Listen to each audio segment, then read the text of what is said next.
Ассалому алайкум дӯстон, хуш омадем ба шабакаи мо. Дар навори имрӯза оиди тозатарин ва беҳтарин хабарҳо аз ҷаҳони ММА гап мезанем. Барои ҳамин дар ягон ҷо ба ҳазур нишаста лайкро зер кунен, мо боша наворро оғоз мекунем. Варзигари тоҷик Муин Ғафуров баъди мағлубият дар турнири Dana White Contender Series аввалин эълони худро кард. ӯ дар саҳифаи инстаграми худ чунин навишт: Ассалому алайкум ба тамоми мардуми тоҷик. Аввало ба ҳамаи шумо муборак мегӯм рӯзи 30-солагии истиқлолиятро.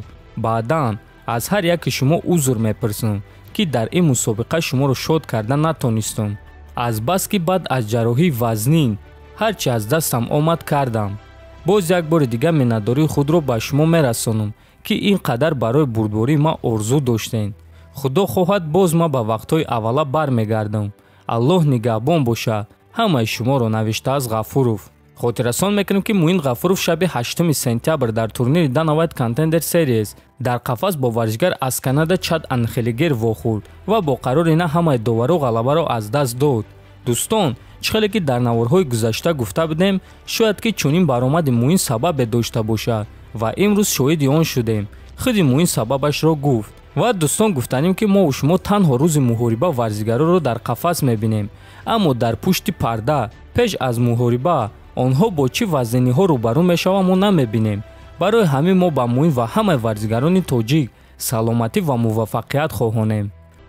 чемпиони UFC дар вазни сабук Чарлз Оливейра боварӣ дорад, ки ҳамватани ӯ Рафаэл дос Сантос барои Ислам Махачев санҷиши хеле ҷиддӣ мешавад ва дар ин муҳориба дос Сантос ғалаба ба даст меорад. биён суханҳои чемпионро гӯш мекунем.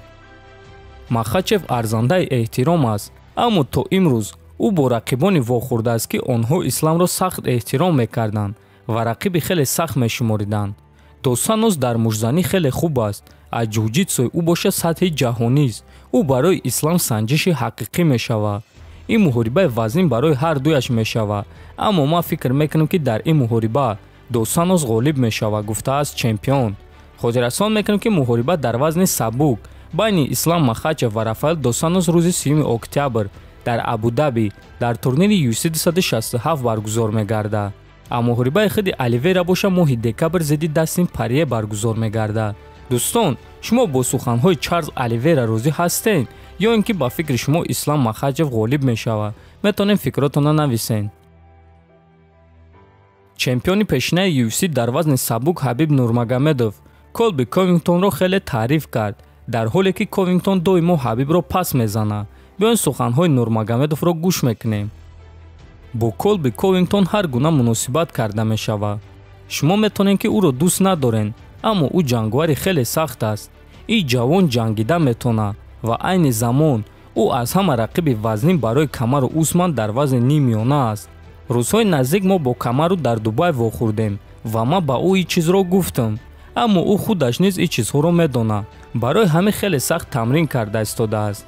фикр мекунем, ки ӯ барои ғолиб шудан имконияти хуб дорад, гуфтааст Нурмагомедов. хотиррасон мекунем, ки реванши камару Усман ва Колби Ковингтон рӯзи 7 ноябр дар турнири UFC 268 баргузор мегардад. дӯстон, ин буд навори имрӯза. ҳатман фикр ақидаотонро нависен, дар канал обуна шавен, то бозид хонободу сарбаланд бошен.